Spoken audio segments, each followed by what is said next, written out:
Eu quero pedir para vocês abrirem comigo a Bíblia em 1 Pedro 1, 13. A gente vai ler do 13 ao 16. 1 Pedro 1, do 13 ao 16.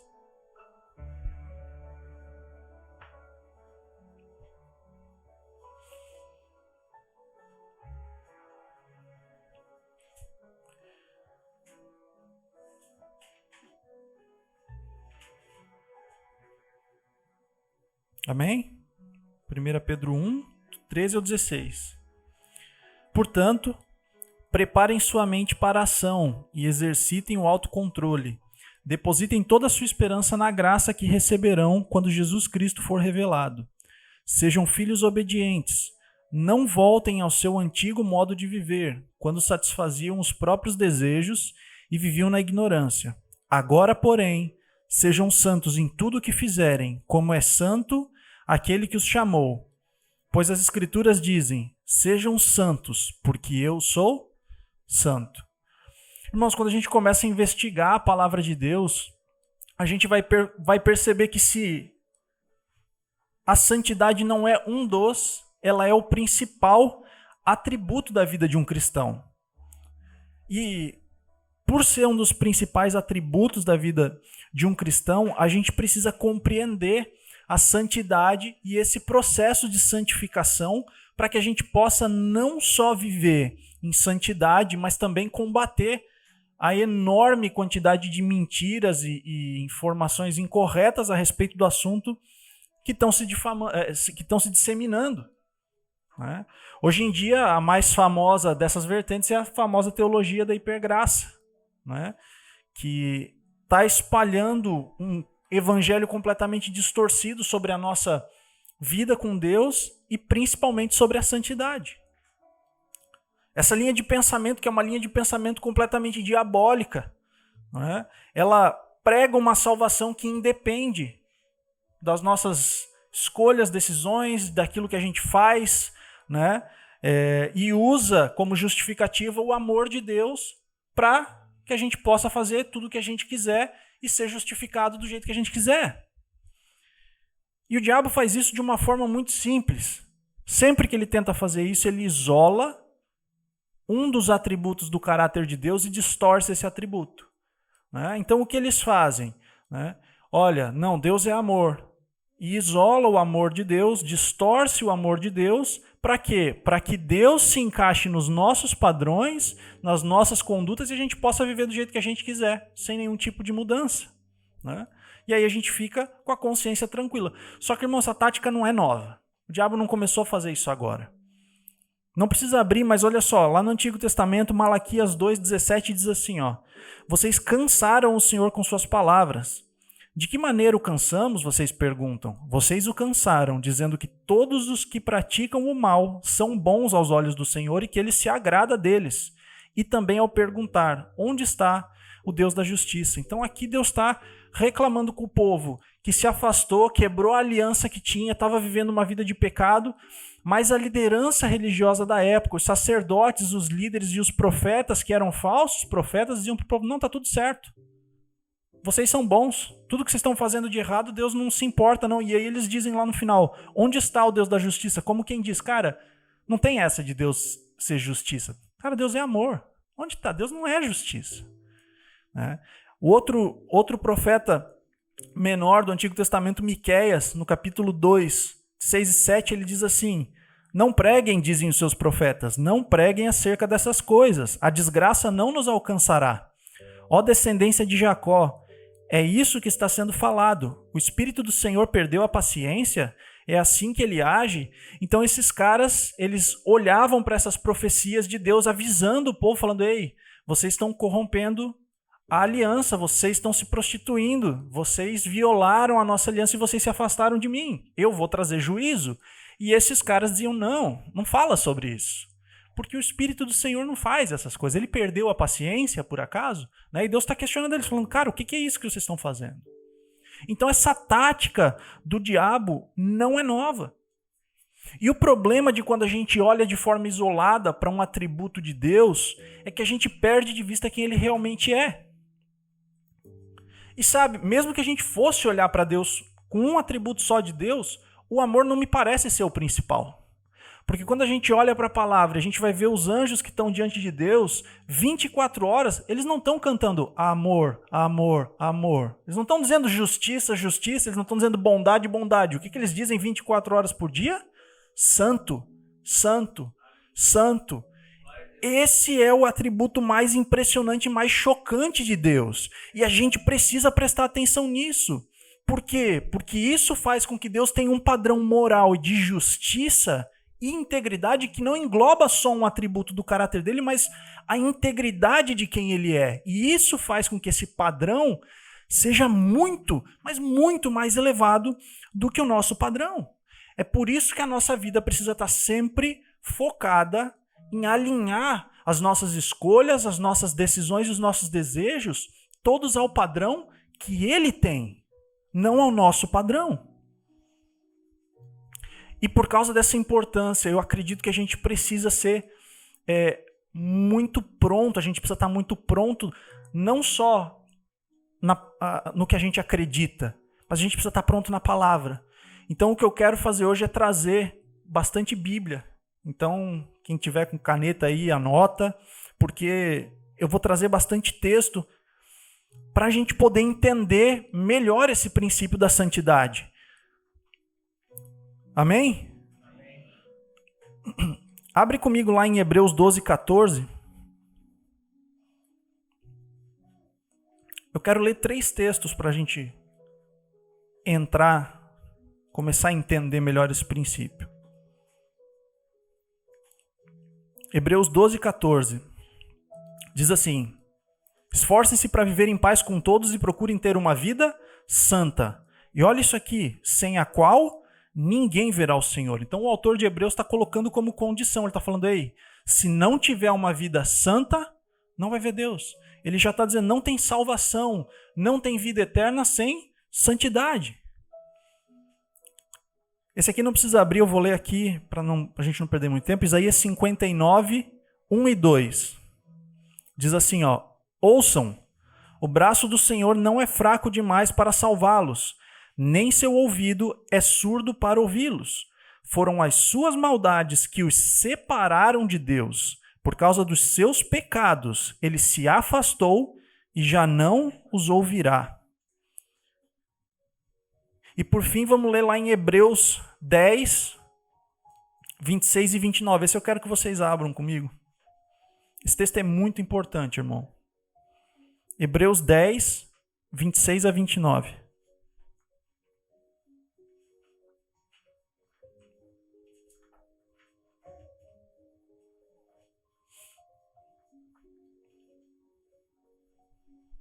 Diz assim: se continuamos a pecar deliberadamente depois de ter recebido o conhecimento da verdade, já não há sacrifício que cubra esses pecados. Então, só vamos fazer uma pausa rapidinho. Paulo não está falando para quem não é convertido aqui. Ele está falando para quem é crente. E isso vai ficar cada vez mais claro conforme a gente for estudando. Mas olha só, ele fala, se continuarmos a pecar deliberadamente, quando? Depois de ter recebido o conhecimento da verdade. Então ele está falando para alguém que já é convertido.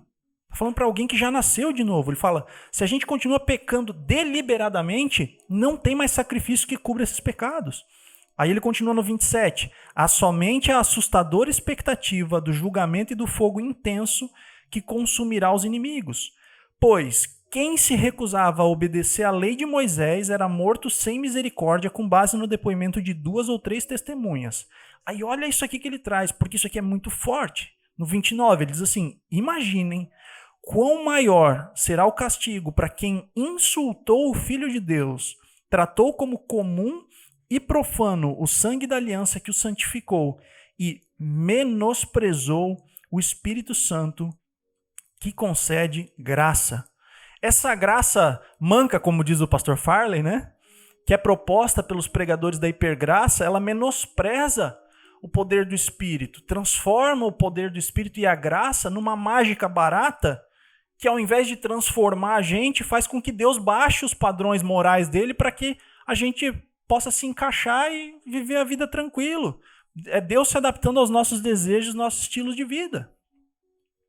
Mas ao contrário do que essa teologia diabólica prega, o padrão de Deus ele não baixou da antiga para a nova aliança. Muito pelo contrário.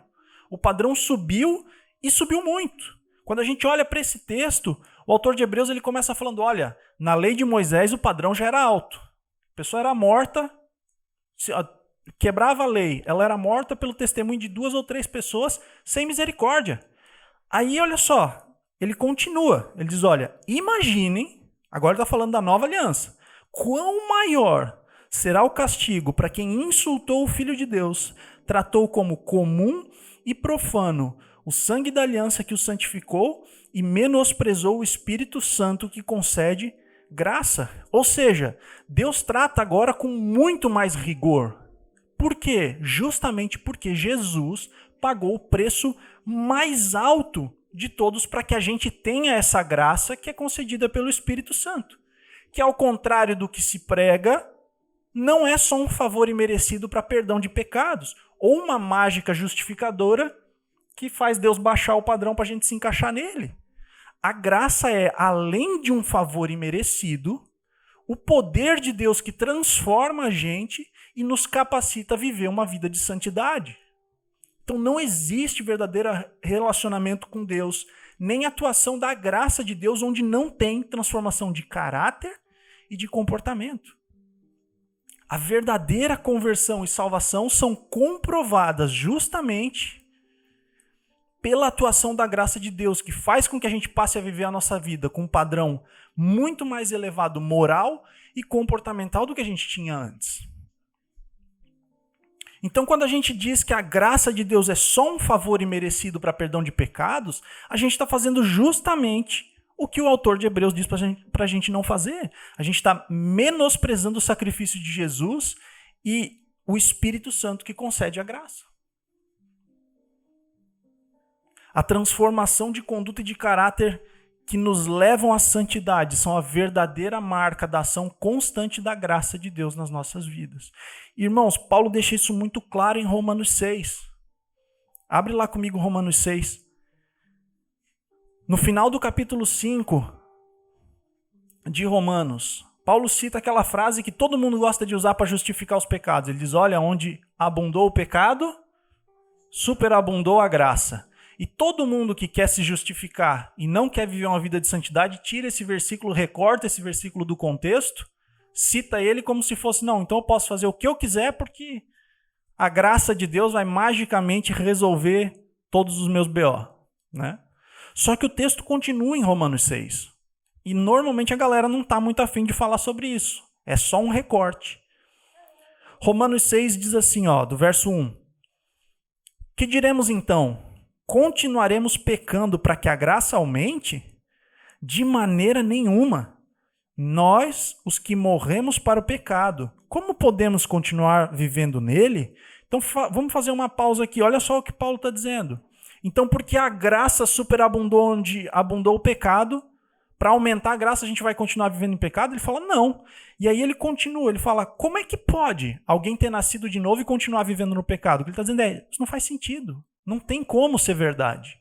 E aí ele continua, ou vocês não sabem que todos nós que fomos batizados em Cristo Jesus, fomos batizados em sua morte, portanto, fomos sepultados com ele na morte por meio do batismo, a fim de que, assim como Cristo foi ressuscitado dos mortos mediante a glória do Pai, também nós vivamos uma nova vida. Está dizendo, cara, como é que pode? Nasceu de novo e vive igual? Não existe, isso é incompatível. Se nasceu de novo, não vive mais em pecado. E aí vamos pular lá para o verso 12. Ele diz assim, ó, portanto, não permitam que o pecado continue dominando seus corpos mortais, fazendo que vocês obedeçam aos seus desejos. Não ofereçam os membros do corpo de vocês ao pecado como instrumentos de injustiça. Antes, ofereçam-se a Deus como quem voltou da morte para a vida, e ofereçam os membros do corpo de vocês a Ele como instrumentos de justiça. Pois o pecado não os dominará, porque vocês não estão debaixo da lei, mas debaixo da graça. Então Paulo agora, ele coloca aqui para a gente mais uma responsabilidade. Ele fala, portanto, não permitam. A responsabilidade é de quem? É nossa. Dizendo, a gente não pode permitir que o pecado continue nos dominando.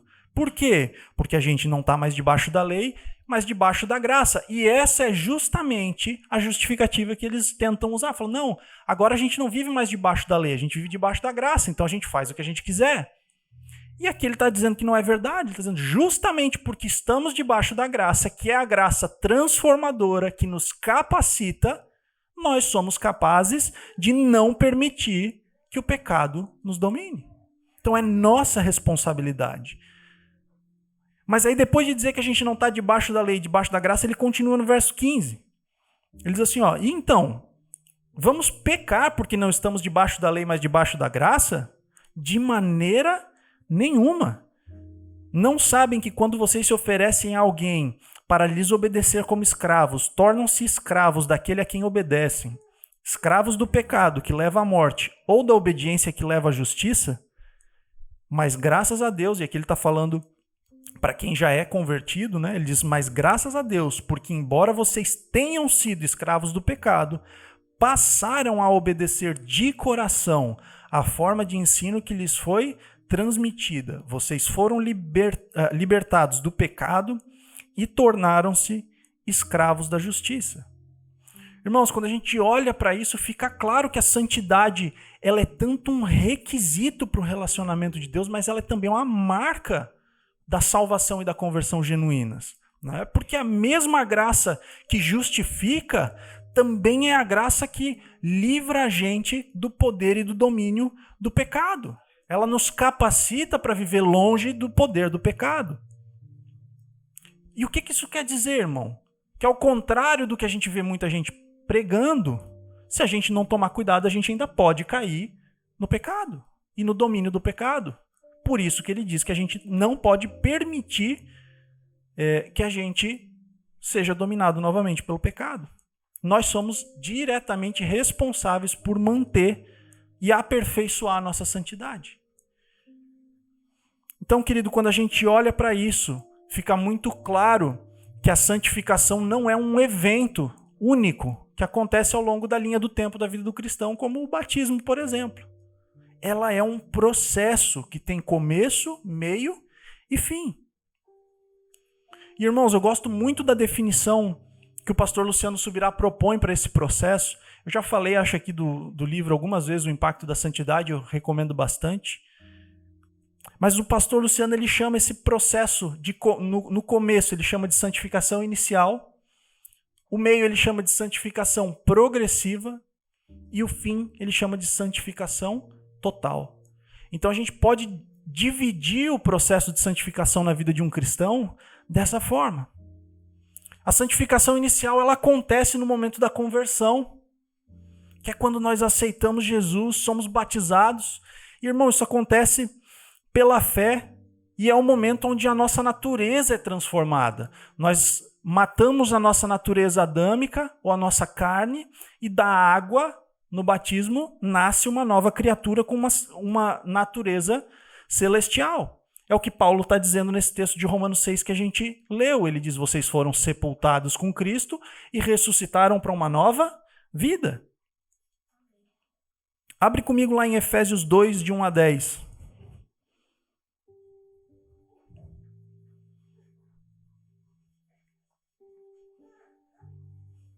Efésios 2, de 1 a 10.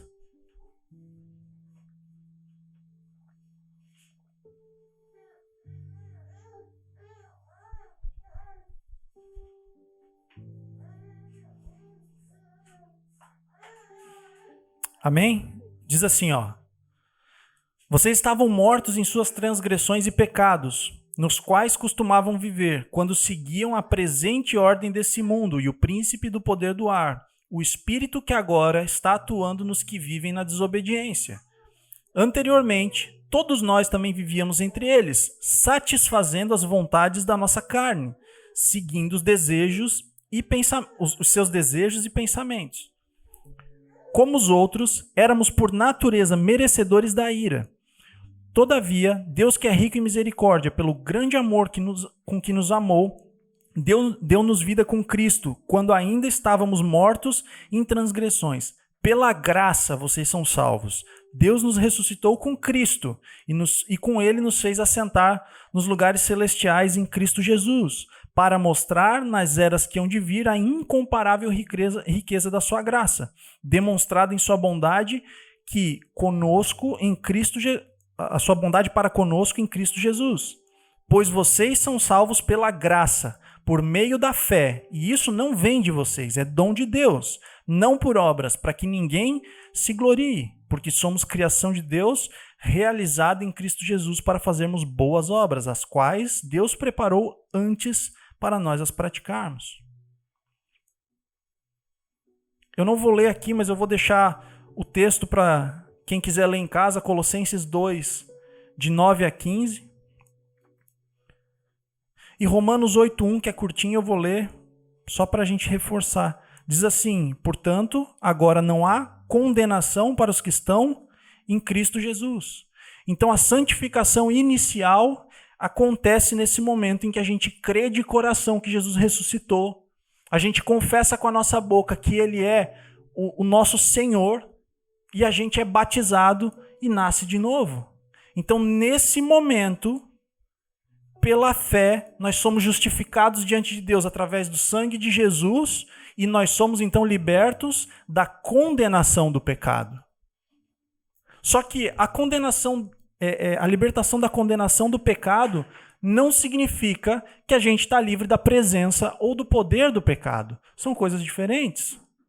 O texto de Romanos 6 e de Hebreu 10 que a gente leu deixa isso muito claro, que depois que nós somos salvos, nós ainda precisamos guardar a nossa santidade. É nossa responsabilidade. E é esse processo que nós precisamos prestar atenção. E essa é a graça que nos liberta e nos capacita. Então abre comigo lá em Tito 2, 11 e 13.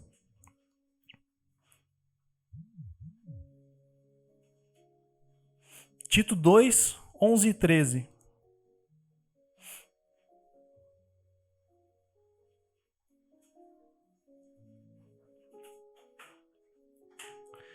Diz assim, porque a graça de Deus se manifestou salvadora a todos os homens. Então, fica claro, a graça, ela nos salva. Mas ele continua, ele diz, olha, ela quem? A graça nos ensina a renunciar à impiedade e às paixões mundanas e a viver de maneira sensata, justa e piedosa nessa era presente, enquanto aguardamos a bendita esperança, a gloriosa manifestação de nosso grande Deus e Salvador, Jesus Cristo. Então ele está dizendo, olha, essa graça que salva também é a graça que nos aperfeiçoa, é a graça que nos ensina a viver de forma santa. E esse processo contínuo onde a gente guarda e aperfeiçoa a nossa santidade é o que nós chamamos de santificação progressiva. Porque, na verdade, irmão, ninguém começa voando. Ninguém começa grande espiritualmente. Todo mundo precisa aprender. Todo mundo chega estragadinho. Não tem erro. Todo mundo tem um aqui que pode falar, não, eu cheguei legal. Não chegou, mentira. Todo mundo chega estragado. Né? E é essa graça capacitadora que nos empodera para viver tudo aquilo que a gente precisa viver em santidade.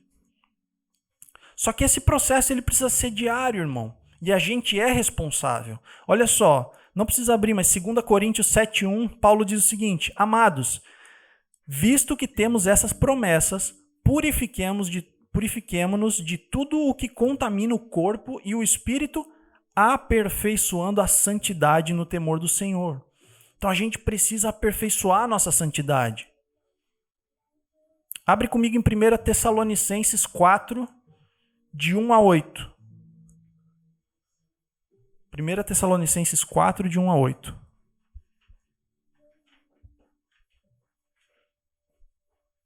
Irmão, estou indo muito rápido. É bastante texto, né? Tá de boa?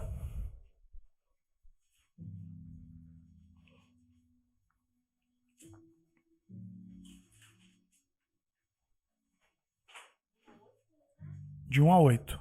1 Tessalonicenses 4, de 1 a 8. Diz assim, quanto ao mais, irmãos, já os instruímos acerca de como viver a fim de agradar a Deus. E, de fato, vocês assim estão procedendo. Então, ele está dizendo, olha, Legal. Já estou falando com gente que não só já é convertida, mas já está vivendo de forma que agrada a Deus. Aí ele diz assim, agora lhes pedimos e exortamos no Senhor Jesus que cresçam nisso cada vez mais, pois vocês conhecem os mandamentos que lhes demos pela autoridade do Senhor Jesus. A vontade de Deus é que vocês sejam santificados. Abstenham-se da imoralidade sexual. Cada um saiba controlar o seu próprio corpo de maneira santa e honrosa, não dominado pela paixão de desejos desenfreados, como os pagãos que desconhecem a Deus. Nesse assunto, ninguém prejudique seu irmão, nem dele se aproveite. O Senhor castigará todas essas práticas, como já lhes dissemos e asseguramos. Porque Deus não nos chamou para a impureza, mas para a santidade. Portanto, aquele que rejeita essas coisas não está rejeitando o homem, mas a Deus que lhes dá o seu Espírito Santo. Lá não precisa abrir em 1 Pedro 2, de 1 a 3, Pedro diz assim, portanto, livrem-se de toda maldade e de todo engano, hipocrisia, inveja e toda espécie de maledicência. Como crianças recém-nascidas, desejem de coração o leite espiritual puro, para que por meio dele cresçam para a salvação, agora que provaram que o Senhor é bom. Então, tanto Paulo quanto Pedro estão falando para pessoas que já eram convertidas e já viviam uma vida com Deus, mas ambos estão dizendo, cresçam, aperfeiçoem, amadureçam. Por quê? Porque ninguém começa grande. A gente precisa entender que esse é um processo progressivo. E eu gosto muito de uma ilustração que Isaías faz. Abre comigo lá em Isaías 1, 18. Porque muitas vezes a gente não consegue enxergar esse processo de santificação inicial e de santificação progressiva. Mas olha só, lá no Antigo Testamento, Deus já dando o caminho pelo qual a gente deve seguir. Isaías 1, 18. Diz assim, venham, vamos refletir juntos, diz o Senhor. Embora os seus pecados sejam vermelhos como escarlate, eles se tornarão brancos como a neve. Embora sejam rubros como púrpura, como a lã se tornarão. Irmãos, de verdade, para o que ele está tentando ilustrar aqui, ele precisava de duas alegorias? Primeiro ele fala que vai ser branco como a neve, e depois ele diz que vai ser branco como a lã. Mas, irmão, na primeira que ele fala, tu já entende o que ele está querendo dizer. Olha, os pecados de vocês são vermelhos como escarlate, mas vão ser brancos como a neve. Ele está dizendo, eu vou purificar. Mas por que ele fala de novo? Ele dá outro exemplo. Porque o que ele está dizendo aqui é, primeiro, a purificação é como a neve cai de cima sobre nós. Mas depois também tem uma parte que ele diz, vai ser branco como a lã. A lã cresce de dentro para fora de forma progressiva. Então a gente tem esses dois lados da santificação. A santificação inicial, que é representada aqui pela neve que cai sobre nós, e a santificação progressiva, que cresce de dentro para fora como a lã.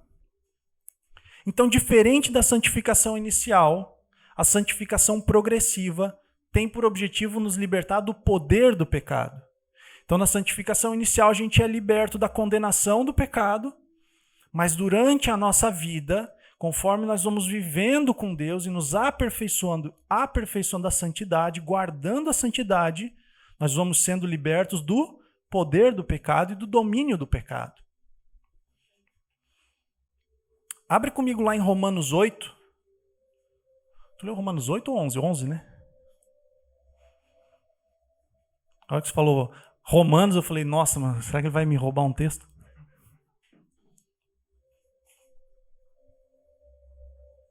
Romanos 8, de 11 a 14. Agora se prepara para andar pela Bíblia aí, tá, irmão? Nós vamos pular alguns textos. E se o Espírito daquele que ressuscitou Jesus dentre os mortos habita em vocês, aquele que ressuscitou a Cristo dentre os mortos também dará vida a seus corpos mortais por meio do seu Espírito, que habita em vocês. Portanto, irmãos, estamos em dívida, não com a carne, para vivermos sujeitos a ela. Pois, se vocês viverem de acordo com a carne, morrerão. Mas se pelo Espírito fizerem morrer os atos do corpo, viverão. Porque todos os que são guiados pelo Espírito de Deus são filhos de Deus. Não precisa abrir, mas eu vou continuar. Gálatas 5, 16 e 17 diz assim, ó. Por isso, vivam pelo Espírito e de modo nenhum satisfarão os desejos da carne, pois a carne deseja o que é contrário ao Espírito e o Espírito que é contrário à carne. Eles estão em conflito um com o outro, de modo que vocês não fazem o que desejam.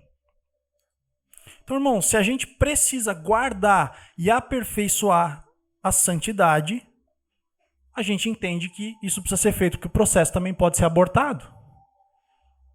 Então, todo esse processo de santificação que Deus vem construindo na nossa vida, no dia a dia, e que nós vemos guardando e aperfeiçoando, se nós não cuidarmos, se pelo Espírito, como ele diz, nós não fizermos morrer os nossos desejos, a nossa vontade, é possível que a gente aborte. Não precisa abrir, mas Paulo, na carta dele a Timóteo, em 2 Timóteo 4, ele começa com aquela frase dele, famosíssima. Ele diz, olha, combati o bom combate, terminei a corrida e guardei a fé. Por que a gente precisa guardar, se não se pode perder, como muita gente diz? Ele fala, cara, eu guardei até o final. E aí ele diz, agora me está reservada a coroa de justiça. Ele fala, é agora, porque eu guardei até o final. Abre comigo em Hebreus 6. A gente vai ler do 4 ao 6. Esse texto é muito forte, irmãos, porque ele fala não só de pessoas que já se converteram, mas ele fala de pessoas que experimentaram coisas incríveis em Deus. E sabe, essa teologia da hipergraça, hoje ela tenta nos dizer que não importa o que você faça. Ele fala, não tem como. Se você se converteu, está garantido. Não importa o que você faça, você está salvo. E, irmão, isso não é verdade. Por isso que Paulo fala, eu guardei a fé. Se não precisasse fazer mais nada, ele não precisava guardar a fé, se já tivesse garantido. Olha só, Hebreus 6, 4 e 6. Olha o que o autor de Hebreus diz. Ora, para aqueles que uma vez foram iluminados, provaram o dom celestial, tornaram-se participantes do Espírito Santo, experimentaram a bondade da palavra de Deus e os poderes da era que há de vir, e caíram, é impossível, olha a palavra que ele usa, é impossível que sejam reconduzidos ao arrependimento, pois para si mesmos estão crucificando de novo o Filho de Deus, sujeitando-o à desonra pública. Lá em 1 Coríntios 15, não precisa abrir, 1 Coríntios 15, 1 e 2, Paulo diz assim, irmãos, quero lembrar-lhes o evangelho que lhes preguei, o qual vocês receberam e no qual estão firmes. Então, de novo, ele não está falando para a galera de fora, ele está falando para quem é crente. Aí ele diz assim, por meio desse evangelho vocês são salvos, desde que se apeguem firmemente à palavra que lhes preguei. Caso contrário, vocês têm crido em vão. Falou, ei, se não ficar apegado, se vocês não guardarem isso, se isso não estiver firme, vocês estão perdendo tempo. E, cara, isso é muito sério. Porque tem muita gente que realmente acredita que faz o que quiser e vai ser salvo. Ah, mas eu já aceitei Jesus. Né? E quando a gente começa a olhar para a palavra, irmão, eu trouxe 3 textos sobre isso. Se a gente ficar aqui, a gente tem uns 15, pelo menos. Se a gente começar a ir atrás de todos eles. Então, irmão, a segurança da nossa santidade e o aperfeiçoamento precisam ser um objetivo primário da nossa vida. Não tem como um cristão viver sem estar vigilante, sem estar vivendo em santidade. Porque até que Jesus volte, a gente não está livre nem da presença e nem do poder do pecado. Então, quando Jesus voltar, eu não quero entrar na santificação total hoje, mas quando Jesus voltar, então nós vamos ser totalmente santificados, nós vamos ser libertos da presença do pecado. Até lá o pecado está aqui e a gente está sujeito. Não tem erro. Então assim, a gente pode resumir da seguinte forma, tudo isso aqui. Tá? Na santificação inicial, nós somos libertos da condenação do pecado. Na santificação progressiva, nós somos libertos do poder do pecado. E na santificação total, nós seremos libertos da presença do pecado. Então a santificação não é um evento que acontece em um momento, ela é um processo. Irmãos, quando a gente peca, a gente compromete essa santidade. E a gente precisa resolver isso de forma rápida e genuína. Porque o pecado, ele cauteriza o nosso coração. E não sei se alguém já passou por isso aqui, só eu, provavelmente. Quando a gente peca e a gente não resolve, o pecado ele vai cauterizando. E a gente vai se tornando cada vez mais insensível, tanto à voz de Deus quanto à presença de Deus. E eu lembro, irmão, de uma fase na minha adolescência em que eu tocava no Ministério de Louvor. E eu estava bem desviado, assim. Então, domingo eu tocava na igreja, mas quinta, sexta e sábado eu estava na farra. E, irmão, eu lembro que quando eu não estava, nessa época, eu estava tão cauterizado pelo pecado, que quando eu não estava na escala do louvor, eu fazia tudo que eu podia para chegar atrasado no louvor. Era a primeira coisa que eu queria evitar, era o louvor. Porque, como o Neto falou semana passada, ninguém adora aquilo que não conhece. Não tem como. Então, como eu estava afastado de Deus, o momento do louvor me dava um... esquisito. Então, tudo que eu podia fazer para não estar lá no louvor, eu fazia. E aí, quando eu chegava lá e o louvor estava acabando, eu já começava a olhar, cara, o que eu posso fazer? Eu já começava a achar algum serviço para eu fazer na igreja para eu matar tempo. Por quê? Porque eu não queria ouvir, irmão. Porque o pecado tinha me cauterizado. E sabe, irmão, aquilo foi me apertando a minha vida, começou a piorar. Eu lembro que eu ia para a mesa de som, na época a gente tinha uma mesa de som bem lá no fundo, onde ninguém ficava incomodando, ninguém via. E eu sentava na mesa de som e ficava lá com meu celular jogando no celular até o culto acabar. E eu lembro que várias vezes os pastores tentavam vir falar comigo e eu metia um show fera. E continuava ali. Só que, irmão, uma hora a coisa começa a apertar.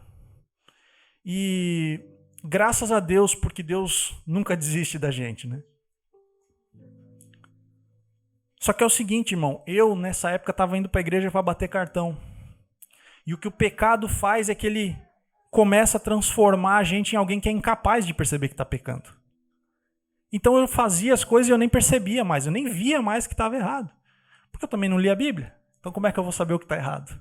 Eu não orava. Como é que eu vou ouvir a voz de Deus? Eu não desejava estar na igreja para ouvir e para aprender. E essa nossa incapacidade de reconhecer e rejeitar o pecado é uma das marcas mais escandalosas da vida de alguém que já foi dominado pelo pecado.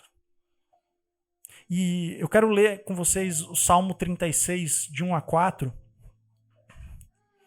porque esse salmo me definia. Salmos 36, de 1 a 4. Essa era a definição do meu estado naquela época. Ele diz assim, ó, há no meu íntimo um oráculo a respeito da maldade do ímpio. Aí olha só ele descrevendo o Guilherme lá atrás. Aos seus olhos é inútil temer a Deus. Ele se acha tão importante que não percebe nem rejeita o seu pecado. As palavras da sua boca são maldosas e traiçoeiras. Abandonou o bom senso e não quer fazer o que é o bem. Até na sua cama planeja maldade. Nada há de bom no caminho a que se entregou. E ele nunca rejeita o mal. Irmão, isso aqui era a minha pintura. De capa a capa.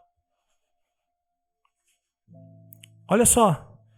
Aos seus olhos é inútil temer a Deus. Às vezes eu tinha coisa que eu falava, pra que eu vou fazer isso, mano? Qual a lógica disso? E eu questionava assim, não querendo aprender, mas com um senso de arrogância, sabe? De orgulho, de alguém que realmente não tá afim. Eu era incapaz de perceber e de rejeitar o meu pecado. Eu nem percebia o que eu estava fazendo de errado e, consequentemente, eu não rejeitava. Irmão, as palavras da sua boca são maldosas e traiçoeiras. Eu era, e eu converso às vezes com a Camille, tem um monte de gente que não acredita, mas eu era um dos caras mais mentirosos e boca suja que tinha. Então, assim, de 10 palavras saindo da minha boca, 35 eram um palavrão. Ou era uma mentira. Eu tinha uma época que os meus amigos chegavam a ligar pra mim e falavam, mano, eu preciso que tu invente uma história. Eu fiz não sei o que, eu preciso que tu resolva. E eu falava, é agora, mano, só já me dá aqui, eu inventava na hora. Por quê? Porque esse era o meu retrato. Abandonou o bom senso e não quer fazer o bem. Irmão, eu tinha uma má vontade. Realmente eu não tinha bom senso nenhum. O meu bom senso se acabou. Até na sua cama planeja maldade. Eu lembro que eu ficava na cama, dormindo. Antes de dormir eu ficava pensando, tipo, mano, quem que é a próxima menina que eu vou ficava pensando na cama? Eu falava, cara, quem que é? Puxa, essa daqui, se eu falar desse jeito, essa daqui gosta disso. E eu ficava maquinando na minha cabeça, deitado na minha cama. Não há nada de bom no caminho a que se entregou, e ele nunca rejeita o mal. E isso aqui é muito forte, porque ele fala de o caminho a que se entregou. E realmente, irmão, eu tinha me entregue. Eu estava sendo carregado pelo meu pecado e eu não conseguia rejeitar o mal. Por quê? Porque o caminho a que eu havia me entregue estava me dominando. Sabe, irmão, chegou uma hora na minha vida que eu simplesmente não aguentei mais, porque aquilo começou a me sufocar. E eu ia ouvindo, eu ia vendo as coisas ao meu redor. E eu ia começando a ficar depressivo, eu ia começando a ficar angustiado, e eu comecei a ficar perdido. E eu lembro que a descrição que eu dava era, Deus, parece que eu estou num barco no meio do oceano e eu não sei para onde eu remo. Eu não tenho nada ao meu redor. Para onde que eu vou? E esse era o meu desespero. E Deus foi me espremendo, e Deus foi me apertando, e eu não conseguia entender. Até o dia que eu não aguentei mais, irmão. Eu nunca esqueço desse dia. Esse foi um dos dias mais marcantes da minha vida, porque eu lembro que eu estava num nível de angústia, num nível de aperto tão grande, que eu falei, cara, o que eu estou fazendo? Chega. E eu lembro de chorando igual quase virar uma poça d'água no chão do meu quarto. Eu me ajoelhei do lado da cama e eu falei, Deus, o que foi que eu fiz, Deus? Sabe? Quando tu percebe, quando tu cai em si, tu vê, cara, onde é que eu levei a minha vida? E eu pedi perdão e eu resolvi fazer o caminho de volta. Só que, irmão, a gente precisa entender que enquanto não tiver um arrependimento genuíno e uma mudança de conduta, não tem perdão e não tem restauração. Sem essas coisas é impossível. Então eu quero ler 3 textos com vocês para a gente entender como é que a gente faz esse caminho de volta. Vamos ler o Salmo 32?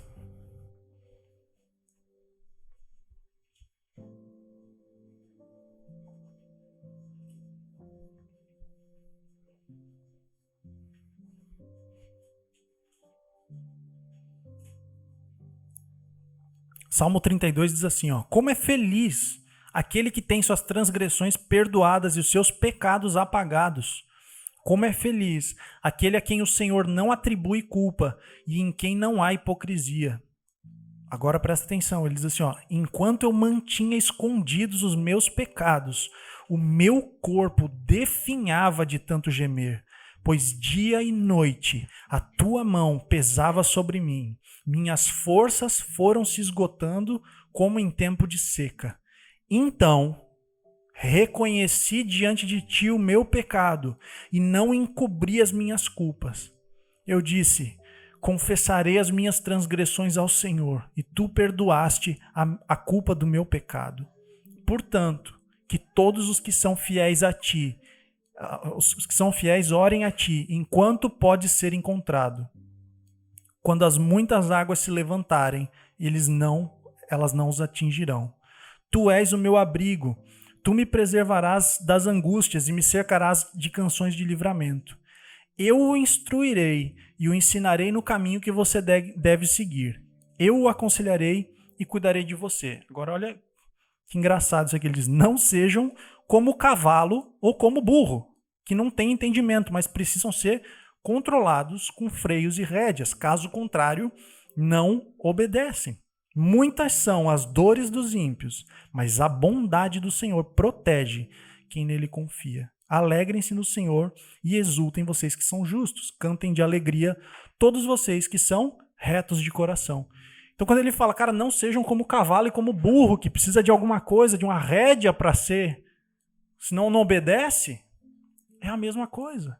E ele fala, cara, mão dia e noite, a mão do Senhor pesava sobre mim. E era exatamente o que eu vivia. Parece que Deus ia me apertando de todos os lados. E cada vez ele dava mais uma girada na tarraxa. E ele ia apertando, e ele ia apertando. E eu me recusava. Então, como um burro ou como um cavalo, Deus precisou botar um cabresto em mim e me puxar de volta. Falar, ei, vem pra cá, vem. Tá errado. Por quê? Porque eu não tinha entendimento. Eu não conseguia enxergar e não conseguia obedecer. Tiago 5, 13 a 16 diz assim: entre vocês há alguém que está sofrendo, que ele ore. Há alguém que se sente feliz, que ele cante louvores.